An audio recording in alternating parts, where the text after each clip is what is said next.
आइए आज हम स्टडी करेंगे मोनेरा जगत यानी किंगडम मोनेरा। तो किंगडम मोनेरा का हम लोग अध्ययन करेंगे।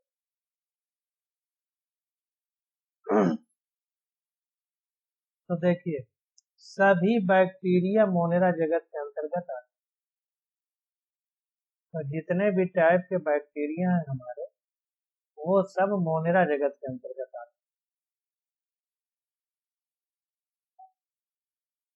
ये सूक्ष्म जीवियों में सर्वाधिक संख्या में होते हैं और लगभग सभी स्थानों पर पाए जाते हैं। तो जितने हमारे छोटे जीव हैं, उनमें सबसे ज्यादा संख्या में पाए जाते हैं बैक्टीरिया। सभी बैक्टीरिया मोनेरा जगत के अंतर्गत आते हैं। ये सूक्ष्म जीवियों में सर्वाधिक संख्या में होते हैं और लगभग सभी स्थानों पर पाए जाते हैं। मुट्ठी भर मिट्टी में सैकड़ों प्रकार के बैक्टीरिया देखे हैं। ये गर्म जल के झरनों, मरुस्थल, बर्फ एवं गहरे समुद्र जैसे विषम एवं प्रतिकूल वास स्थानों, जहाँ दूसरे जीव मुश्किल से ही जीवित रह पाते हैं, में भी पाए जाते हैं। तो कहने का मतलब लगभग सब जगह पाए जाते हैं। यहाँ तक कि गर्म झरने, मरुस्थल जहाँ पर एकदम गर्म हवाएं चलती हैं, या बर्फ जहाँ पर 0 डिग्री या उससे भी कम टेम्परेचर होता है, समुद्र गहरे जो होते हैं जहाँ पर ऑक्सीजन की बहुत कमी होगी गहराई, ऐसे भी विपरीत परिस्थितियों में भी ये बैक्टीरिया जीवित रहते हैं और वहाँ भी पाए जाते हैं। कई बैक्टीरिया तो अन्य जीवों पर या उनके भीतर परजीवी के रूप में रहते हैं।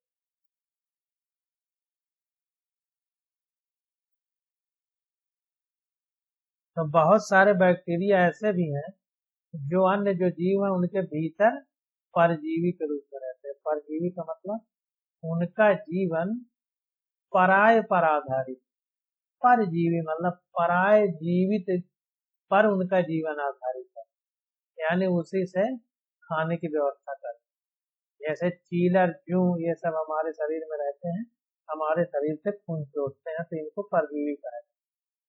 बैक्टीरिया को उनके आकार के आधार पर 4 समूहों, गोलाकार जिनको कोकस कहते हैं, बहुवचन में इनको कोकाई कहते हैं, छड़ाकार इनको बैसिलस कहते हैं, बहुवचन में बैसिलाई कहते हैं, कामा आकार के या विब्रियम बहुवचन विब्रिया कहते हैं, तथा सर्पिलाकार अंग्रेजी में स्पाइरिलम बहुवचन स्पाइरिला में बांटा गया है।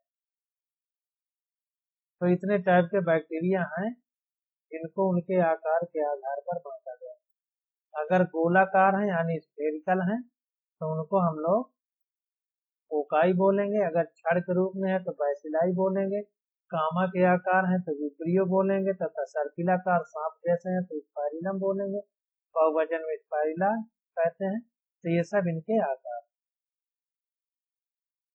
अब देखिए यहाँ पर फिगर बनाया गया है और फिगर में विभिन्न प्रकार के बैक्टीरिया दिखाए गए। ये कोकाई देखिए, कोकाई गोलाकार, ये कोकाई हो गए, और छड़ाकार बैसिलाई, ये देखिए बैसिलाई छड़ जैसे, और इनके अंदर ये बीज और पाए जाते हैं। और स्पाइरल मतलब सांप जैसे, ये देखिए इनमें किनारे पर जो है बाल जैसी संरचना होती है जिनको कसाब कहते हैं। और ये हमारा कामा जैसे आकार के विपरीत। एक बार इंग्लिश वाली बुक में भी देख लेते हैं।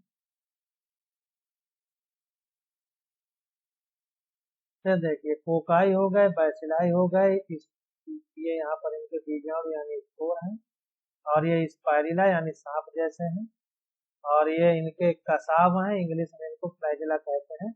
ये बाल जैसी संरचनाएं होती हैं, इन्हीं से ये तैर सकते हैं या चल सकते हैं।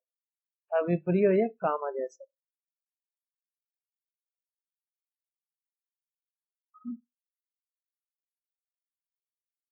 अब देखिए यहाँ पर यद्यपि संरचना में बैक्टीरिया अत्यंत सरल प्रतीत होते हैं, परंतु इनका व्यवहार अत्यंत जटिल होता है। तो बैक्टीरिया देखने में तो एकदम सरल होते हैं, लेकिन इनका व्यवहार बड़ा जटिल होता है। उपापचय, जिसको चय पचाय भी कहते हैं नाम, उपापचय मतलब अंग्रेजी में मेटाबॉलिज्म की दृष्टि से अन्य जीवधारियों की तुलना में बैक्टीरिया में बहुत अधिक विविधता पाई जाती है। तो उपापचय के अंतर्गत दो चीजें आती हैं, एक अपचय, एक उपचय। उपचय मतलब एनाबोलिज्म, अपचय मीन्स कैटाबोलिज्म अंग्रेजी। तो शरीर में दो प्रकार की क्रियाएं पाई जाती हैं, दोनों को मिला करके उपापचय कहते हैं, यानी मेटाबॉलिज्म। और उनके दो भाग हैं, एक एनाबोलिज्म, एक कैटाबोलिज्म। एनाबोलिज्म का मतलब अपचय, और उपचय, और कैटाबोलिज्म का मतलब अपचय। तो अपचय का मतलब, उपचय का मतलब हमारा एनाबोलिज्म मतलब निर्माणकारी क्रिया, शरीर जिनका जिनसे निर्माण। और कैटाबोलिज्म मतलब अपचय, जिसके कारण जो है विनाशकारी क्रिया, जिनके कारण शरीर में टूटती है। तो जैसे हम खाना खाते हैं और खाने को शरीर में जाने के बाद छोटे छोटे टुकड़ों में तोड़ा जाता है, तो इस टूटने को बोलेंगे अपचय यानी कैटाबोलिज्म। और उसके टूटने के बाद हमारे शरीर के अंदर आता है, वो ऊर्जा देता है, उससे नई नई कोशिकाएं बनती हैं, तो इस निर्माणकारी क्रिया को बोलेंगे उपचय यानी एनाबोलिज्म। तो ये चीज हमको समझ। उदाहरण स्वरूप वे अपना भोजन अकार्बनिक पदार्थों से संश्लेषित करते हैं। कहने का मतलब है कि जो हमारे बैक्टीरिया है, ये अपना खाना जो है न्यूट्रिशन अकार्बनिक मतलब इनऑर्गेनिक पदार्थों से संश्लेषित करते हैं। अकार्बनिक का मतलब कार्बन के यौगिक के अलावा, कार्बन के अलावा जिस भी यौगिक में कार्बन हो उसके अलावा जितने भी यौगिक होंगे, sodium, calcium, potassium, hydrogen, nitrogen, जो भी है, ऑक्सीजन, ये सब अकार्बनिक पदार्थ, तो उनसे अपना भोजन बैक्टीरिया बना सकते हैं। ये प्रकाश संश्लेषी, स्वपोषी अथवा रसायन संश्लेषी स्वपोषी होते हैं। तो ये फोटोसिंथेटिक हो सकते हैं, ऑटोट्रोपिक या कीमोट्रोपिक हो सकते हैं। कीमो ऑटोट्रोपिक मतलब रसायन संश्लेषी स्वपोषी, अर्थात वे अपना भोजन स्वयं संश्लेषित नहीं कर सकते या अपना भोजन ये स्वयं नहीं संश्लेषित कर सकते, अपितु भोजन के लिए अन्य जीवधारियों अर्थात मृत कार्बनिक पदार्थों पर निर्भर रहते हैं, यानी सैप्रोफाइटिक होते हैं। तो कहने का मतलब ये है कि जो हमारे बैक्टीरिया हैं, ये अपना भोजन स्वयं भी बना सकते हैं, प्रकाश की उपस्थिति में नहीं बना सकते तो रासायनिक पदार्थों से अपना भोजन ले सकते हैं, या भोजन नहीं संश्लेषित कर सकते हैं तो अन्य जीवधारियों या मृत पदार्थों से अपना भोजन प्राप्त करते हैं। तो सब प्रकार के बैक्टीरिया पाए जाते हैं, तो इसको ध्यान रखें। अब अगला है हमारा आद्य बैक्टीरिया। आद्य बैक्टीरिया, इसको अंग्रेजी में आर्की बैक्टीरिया बोलते हैं। इसको देख लेते हैं, आर्की बैक्टीरिया।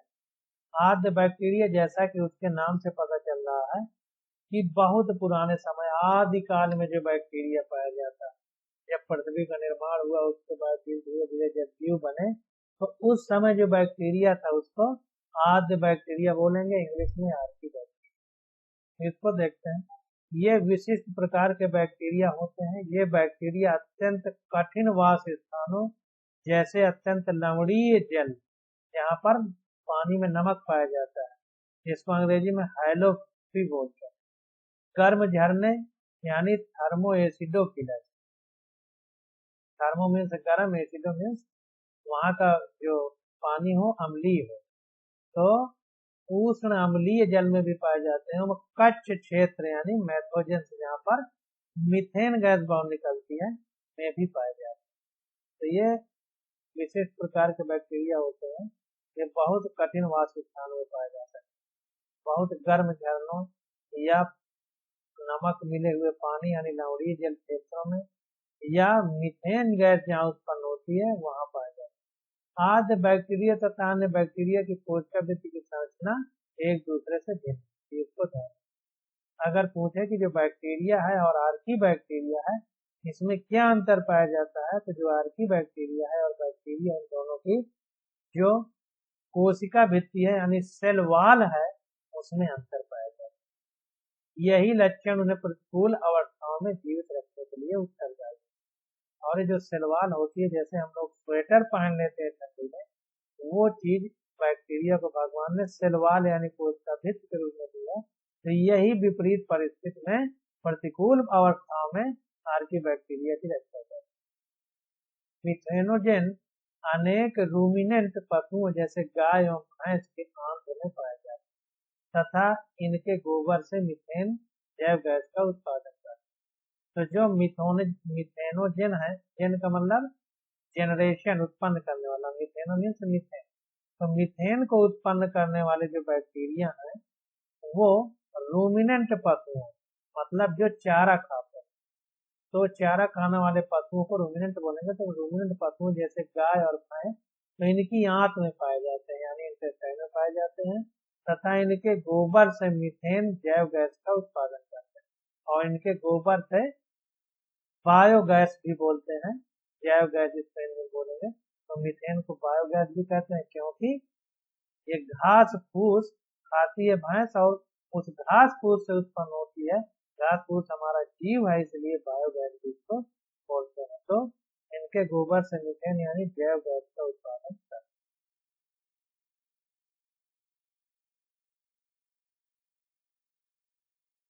अब आगे देखते हैं यू बैक्टीरिया। यू बैक्टीरिया का क्या मतलब? तो हजारों यू बैक्टीरिया अथवा वास्तविक बैक्टीरिया की पहचान एक कठोर कोशिका एवं एक कसाब यानी चल बैक्टीरिया द्वारा की जाती है।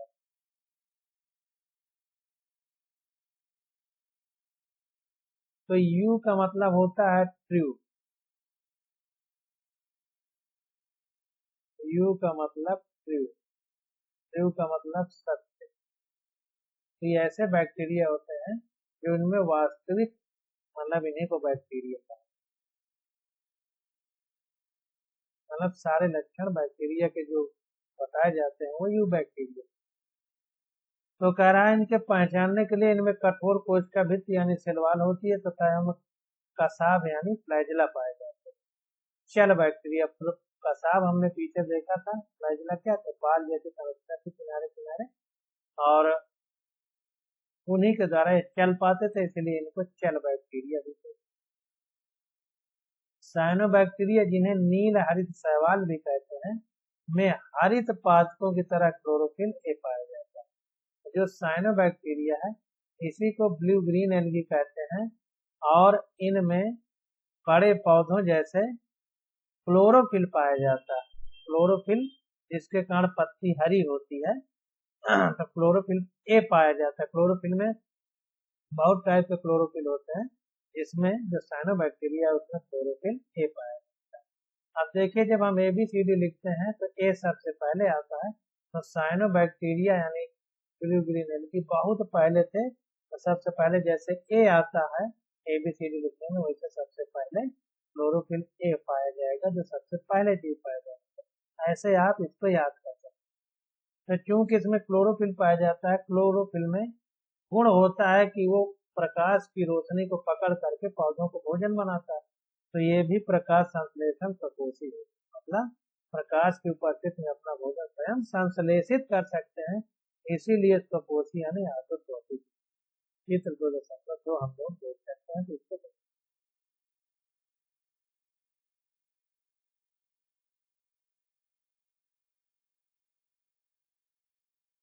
तो ये देखिए फिगर बनाएगा एक तंतुमयी शैवाल, यानी फ्लैजिला, एक तंतु में फ्लैजिला तंतुमयी शैवाल, नास्टाक का ये फिगर, नास्टाक। इसको इंग्लिश में भी देखते हैं,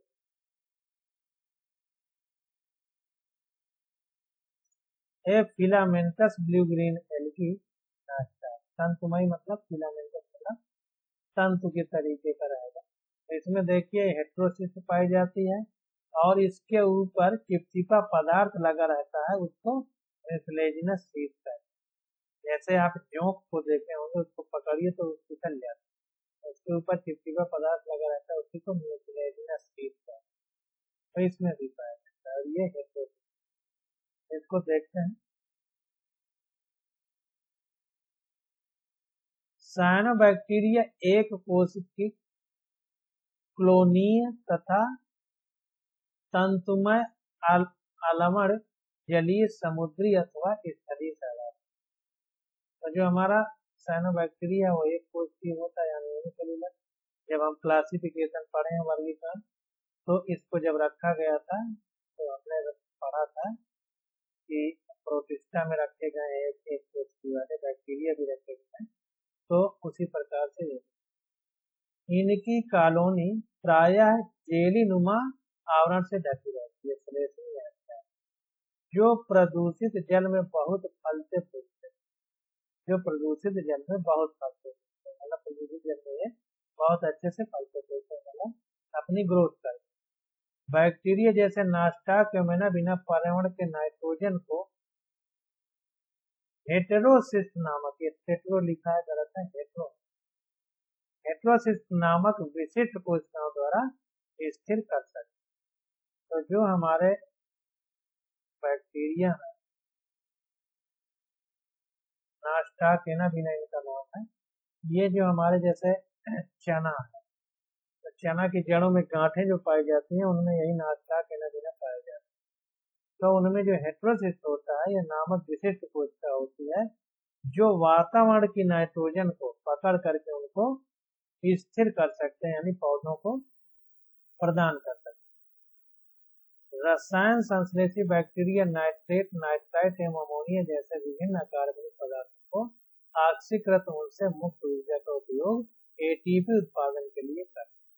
तो जो रसायन संश्लेषी बैक्टीरिया है, जो कीमोट्रॉपिक जिनको कहते हैं, कीमो सिंथेटिक बैक्टीरिया, रसायन संश्लेषी, तो क्या करते हैं, नाइट्रेट, नाइट्राइट और अमोनिया जैसे विभिन्न अकार्बनिक पदार्थों को, जबकि इनमें कार्बन नहीं इसलिए अकार्बनिक है, अकार्बनिक पदार्थों को ऑक्सीकृत कर, मतलब ऑक्सीजन के साथ उनकी रिएक्शन करा के उनसे मुक्त ऊर्जा का उपयोग एटीपी उत्पादन के लिए करते हैं। तो उससे जो ऊर्जा मुक्त होती है उससे ये एटीपी के रूप में, हमने बताया था कि जो एटीपी होती है वो कोशिका के लिए एक ऊर्जा का काम करती है, तो एटीपी के रूप में ऊर्जा का उत्पादन करते हैं। आगे हम इसको बहुत विस्तार से पढ़ेंगे।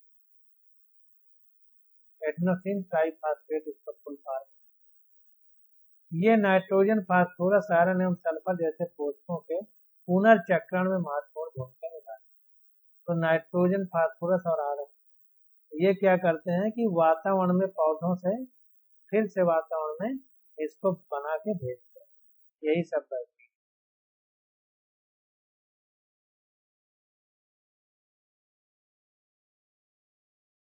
अब आगे आ जाता है हमारे पास परपोसी बैक्टीरिया, इसको इंग्लिश में देखते हैं हेट्रोट्रॉपिक बैक्टीरिया, इसको इंग्लिश में नाम।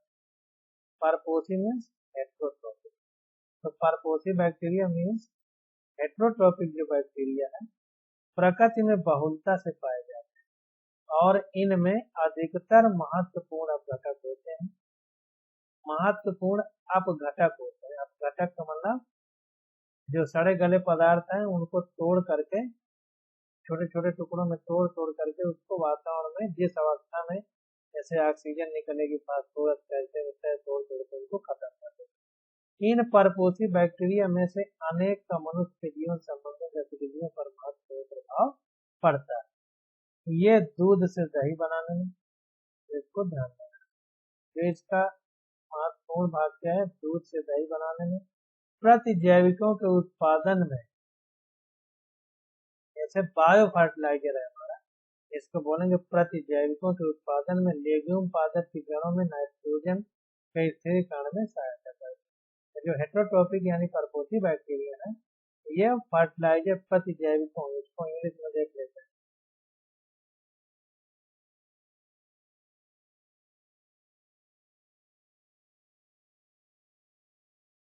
एंटीबायोटिक, एंटीबायोटिक, प्रतिजैविक मीन्स एंटीबायोटिक, एंटीबायोटिक मतलब अन्य बैक्टीरिया को मारने, एंटीबैक्टीरियल या एंटीबायोटिक मतलब दूसरे जीवों को मारने, तो इन्हीं से बनाया जाता है, ये दवाई भी बनाई जाती है एंटीबायोटिक।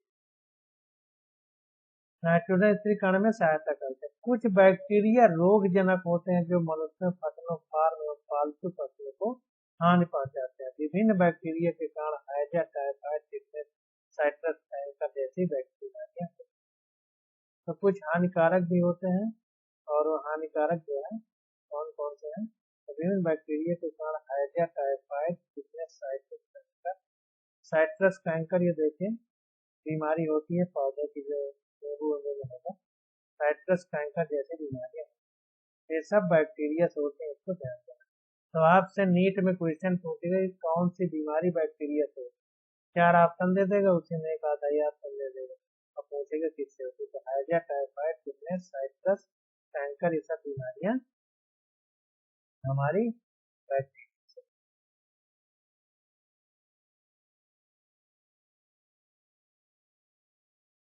अब यहाँ पर देखिए, बैक्टीरिया प्रमुख रूप से कोशिका विभाजन द्वारा प्रजनन करते हैं, इसको ध्यान देना है। सेल डिवीजन द्वारा ये अपना रिप्रोडक्शन करते हैं। रिप्रोडक्शन मतलब अपनी प्रजाति को आगे बनाते हैं, जैसे हम लोग बच्चे पैदा करते हैं। तो बैक्टीरिया प्रमुख रूप से कोशिका विभाजन यानी सेल डिवीजन द्वारा प्रजनन करते हैं। कभी कभी विपरीत परिस्थितियों में बीजाणु बनाते हैं। जब विपरीत परिस्थिति होती है तो कभी कभी ये बीजाणु यानी स्पोर भी बनाते हैं। ये लैंगिक प्रजनन भी करते हैं, सेक्सुअल रिप्रोडक्शन भी नहीं पाया जाता है। मेल फीमेल मिलकर लैंगिक प्रजनन भी करते हैं। इनमें एक बैक्टीरिया से दूसरे बैक्टीरिया में डीएनए का पूरा तन स्थानांतरण होता है। इससे जो है क्या होता है, एक बैक्टीरिया के डीएनए का दूसरे बैक्टीरिया में पुरातन स्थानांतरण होता है। माइकोप्लाज्मा जैसे ऐसे जीवधारी हैं जिनमें कोशिका बिल्कुल नहीं पाए। वेरी वेरी मोस्ट इम्पॉर्टेंट, इसको अंडरलाइन करें और इसको हाईलाइट भी करना, दूसरी तरह से करना, ये बहुत इम्पोर्टेंट है। माइकोप्लाज्मा ऐसे जीवधारी हैं जिनमें कोशिका भित्ति बिल्कुल नहीं पाए। ये डायरेक्ट क्वेश्चन आपसे नीट में पूछेगा कि कौन सा ऐसा जीव है जिसमें सेलवाल नहीं पाई जाती, यानी कोशिका भित्ति नहीं पाई जाती, तो माइकोप्लाज्मा हमारा आंसर सही। ये सबसे छोटी जीवित कोशिकाएं हैं जो ऑक्सीजन के बिना भी जीवित रहते हैं। इसको ध्यान दीजिए, सबसे छोटी जीवित कोशिकाएं हैं जो ऑक्सीजन के बिना भी जीवित रहते हैं। अनेक माइकोप्लाज्मा प्राणियों और पादपों के लिए रोग है, ये बीमारी भी पैदा करते हैं।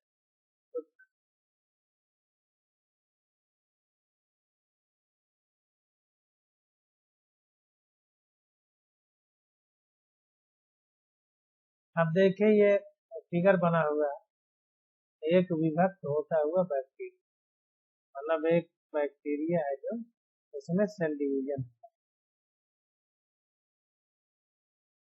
है, डिवाइडिंग बैक्टीरिया, मतलब एक बैक्टीरिया जिसमें सेल डिवीजन हो रहा है। ये देखिए कोशिका भित्ति है, इसके बाहर एक कोशिका भित्ति पतली पतली, उसको अंग्रेजी में सेल वॉल बोलते हैं, और अंदर ये पतली सी झिल्ली है। जैसे प्याज को छीलते हैं तो प्याज का जो मोटा वाला छिलका बाहर निकले, ये कोशिका भित्ति हो गई। और ये पतली सी लेयर होती है, कभी छील के देखना, एकदम महीन पतली झिल्ली जैसे, तो वो सेल मेम्ब्रेन। और ये अंदर देखिए जनन द्रव्य है इसका, जिसको डीएनए, तो ये कोशिका झिल्ली सेल मेम्ब्रेन अंग्रेजी में बोलते हैं, कोशिका भित्ति होती है।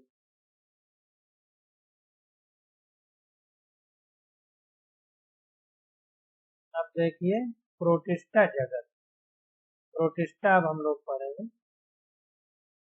तो इसको देखते हैं,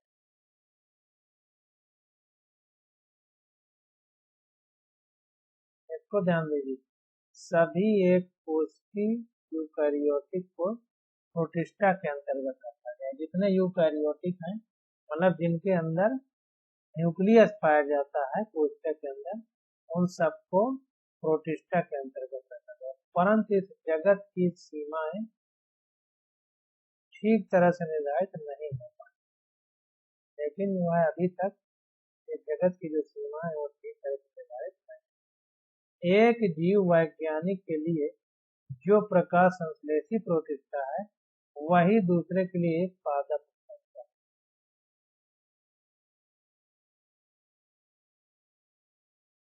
तो वैज्ञानिकों में अभी मतभेद है प्रोटिस्टा के प्रति। अब एक वैज्ञानिक उसी को प्रकाश संश्लेषी प्रोटिस्टा मान सकता है, तो कोई दूसरा उसी को पादप यानी बड़ा पौधा प्लांट मान सकता है। क्राइसोफाइट, डाइनोफ्लैगेलेट, यूग्लिनाइड, अवपंक कवक एवं प्रोटोजुआ सभी को इस पुस्तक में प्रोटिस्टा के अंतर्गत रखा है। इसको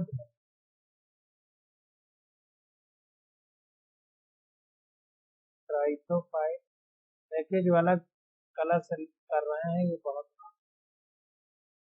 तो क्राइसोफाइट, डाइनोफ्लैगेलेट, यूग्लिनाइड, अवपंक कवक एवं प्रोटोजुआ सभी को इस पुस्तक में प्रोटिस्टा के अंतर्गत रखा गया है। जितनी चीजों को प्रोटिस्टा के अंतर्गत रखा गया है, अब आगे हम लोग ये आगे ये सब आएंगे, इसलिए अभी ज्यादा डिटेल नहीं बताया। देखिए जैसे क्राइसोफाइट है तो आगे बताया, प्राथमिक रूप से प्रोटिस्टा के सदस्य जलीय, प्राथमिक रूप से अगर देखा जाए तो प्रोटिस्टा के जो सदस्य वो जलीय है। यूकारियोटिक होने के कारण इनकी कोशिका में एक सुसंगठित केंद्रक एवं अन्य झिल्लीबद्ध कोशिकाएं पाए जाते। यू का मतलब ट्रू, जैसे यू बैक्टीरिया था तो हमने यू का मतलब ट्रू बताया, तो यूकारियोट का मतलब ट्रू कैरियोट, ट्रू का मतलब जिसमें सत्य कोशिका हो। सत्य कोशिका कौन होगी? जिसमें केंद्रक पाया जाएगा और अन्य भी झिल्ली से बंद ऑर्गन पाए जाएंगे, जैसे माइटोकॉन्ड्रिया ये सब। तो वही कह रहा है, यूकारियोट होने के कारण उनकी कोशिका में एक सुसंगठित केंद्रक एवं अन्य झिल्लीबद्ध कोशिकांग पाए। कुछ प्रोटिस्टा में कसाब एवं पक्षमाभ भी पाए जाते हैं। कुछ प्रोटिस्टा ऐसे हैं जिनमें कसाब यानी फ्लैजिला एवं पक्षमाभ भी पाए जाते हैं। ये अलैंगिक तथा कोशिकीय समय में युग्मनज यानी जाइगोट बनाने के द्वारा फ्लैजिलेशन करते हैं। इसको ध्यान देना है कि ये अलैंगिक मतलब एसेक्सुअल तथा कोशिका संलयन यानी सेल सिंथेसिस एवं युग्मनज यानी जाइगोट बनाने के द्वारा युग्मनज मतलब जाइगोट, जाइगोट का मतलब मेल नर युग्मक और मादा युग्मक बने मिल जाते हैं जब आपस में, तो वो मिलके जाइगोट है। इसको थोड़ा इंग्लिश में भी देखो।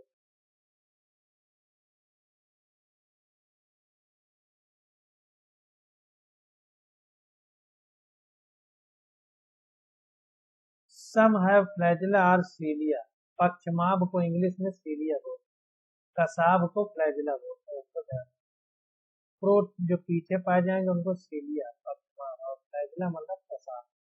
प्रोटिस्ट रिप्रोड्यूस एसेक्सुअली, तो प्रोटिस्टा है वो अलैंगिक जनन करते हैं एंड सेक्सुअली और लैंगिक जनन भी करते हैं। बाह्य प्रोसेसिंग इन्वॉल्व सेल फ्यूजन, और वो प्रक्रिया क्या होती है जब लैंगिक जनन करते हैं? सेल फ्यूजन यानी कोशिका संलयन। तो कोशिकाएं आपस में जुड़ जाती हैं और जुड़ने के बाद उनके बीच की जो जिस तरफ से जुड़ती हैं सेल वॉल और सेल मेम्ब्रेन टूट जाती है और भीतर जो है जनन द्रव्य का या डीएनए का आदान प्रदान हो जाता है, जैसा हम टूटने में देख चुके हैं बैक्टीरिया। एंड जाइगोट फॉर्मेशन, जब नर युग्मक मादा युग्मक से मिल जाएगा यानी मेल गैमेट फीमेल गैमेट से, तो वही जो है हमारा बना लेता है जाइगोट, उसी को हम लोग जाइगोट कहते हैं।